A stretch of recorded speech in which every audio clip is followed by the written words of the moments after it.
Hello. Harvey. Hello. Have you got a moment? Hello, Robert. Yesterday. How are you?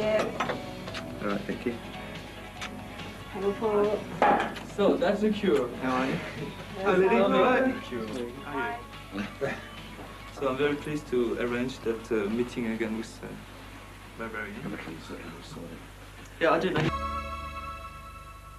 Have you heard of that book? It's called like Punk Never Happened, which is the story of Culture Club and the new pop.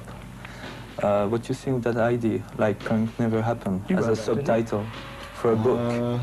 Yeah, no, it's pathetic. Punk always had, but punk's an attitude of mind anyway. It's not a particular fashion. Yeah, I'm still punk.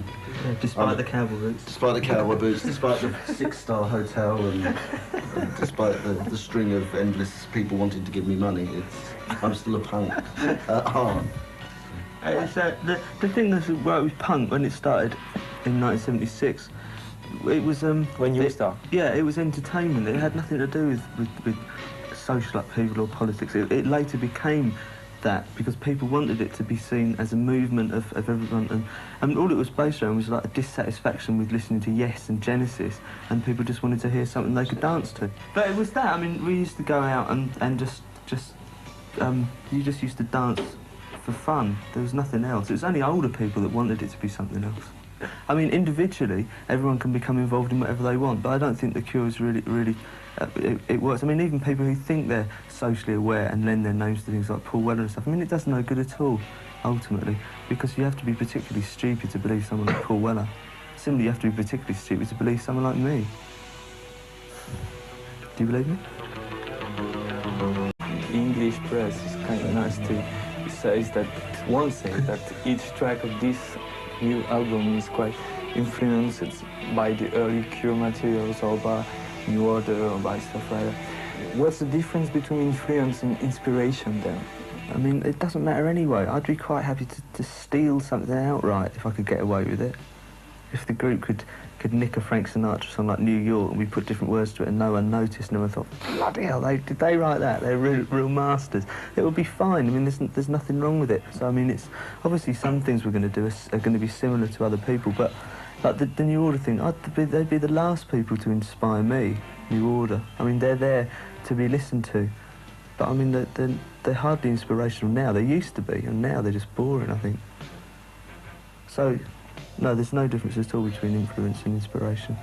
The only reason why people say that thing about it sounding like New Order is just because a six-string bass was used in it, but, I mean...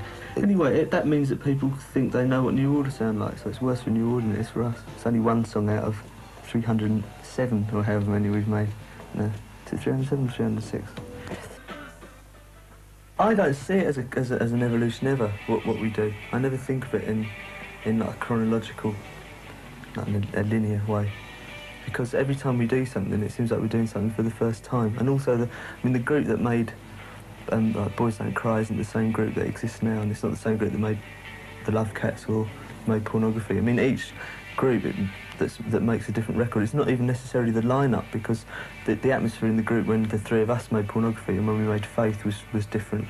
So it's, I mean, the Cure is just like a flag.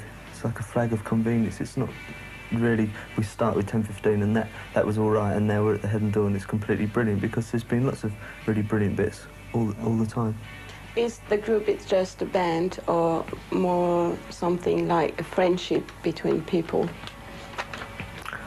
Well, I can only speak for the four of us. I'm not sure, Larry, why are you here? Well, let's put it this way. How many other people that you hate do you sit on a bed with? You know? You sit with an awful lot. That's true. Yeah, it's probably... I mean, the thing is that we wouldn't have met Boris if it hadn't been for the group. So, I mean, it's a bit of both, really. I mean, there has to be some reason for us to kill our health so quickly. The reason is the group. I mean, I don't think I would spend as much time with this lot if it wasn't in the group, because I know that I'm shortening my life considerably every time I meet them. It's songs like The Cure have been doing that songs like Let's Go to Bed and Love Cats in between that, just for the fun of doing the video. No, completely wrong. Yeah? The only reason we make videos is because we have to, really. As if we don't, then they never get shown, and that means they show Billy Joel's new video instead of ours.